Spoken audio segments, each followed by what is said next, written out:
मोहित कंबोज भारतीय की कार पर कल रात लोगों की भीड़ ने हमला कर दिया। मोहित कंबोज के मुताबिक शिवसैनिकों ने उनकी कार पर हमला किया था। मोहित कंबोज ने सांताक्रूज पुलिस स्टेशन में तहरीरी शिकायत दर्ज की है, जिसमें उन्होंने मॉब लिंचिंग का इल्जाम आयद किया है। उनके मुताबिक मातोश्री के बाहर मौजूद शिवसैनिकों के एक हुजूम ने उन्हें जबरदस्ती कार से बाहर निकालने की कोशिश की और मारने की कोशिश की। उन्होंने मजीद कहा है कि कालानगर सिग्नल पर नस्ब सीसीटीवी कैमरे टेम्पर्ड हो सकते हैं, जिसमें वाकये की मुकम्मल तस्वीर मौजूद है। मोहित ने मुंबई पुलिस से मुतालबा किया है कि इस हमले का सियासी मास्टरमाइंड कौन है, उसकी तहकीकात की जानी चाहिए और मुलजिम को गिरफ्तार किया जाना चाहिए।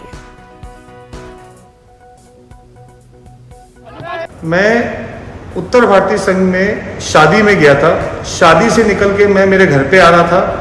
रास्ते में कलानगर के जंक्शन के ऊपर जब सिग्नल हुआ, गाड़ी रुकी और तभी गाड़ी मेरी जब रुकी तभी एक 200-500 लोगों के मॉब ने मेरे गाड़ी पे हमला किया।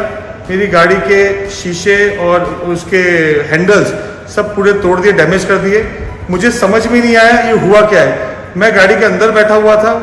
इतना मॉब को मेरी गाड़ी पे हमला देखकर एक सेकंड के लिए तो मैं अपने आप को समझ नहीं पाया कि ये हुआ क्या है। तब तक मुंबई पुलिस के कुछ जवान आए, मैं उनका धन्यवाद देता हूं और मैं अपने ड्राइवर का धन्यवाद देता हूं, अपने साथ लोग जो मेरे साथ उनका धन्यवाद देता हूं कि उन्होंने पूरी समझदारी दिखाई और वहां से तुरंत गाड़ी को 5 मिनट का जो ये हल्ला गुल्ला हुआ उसमें निकाल के ले गए।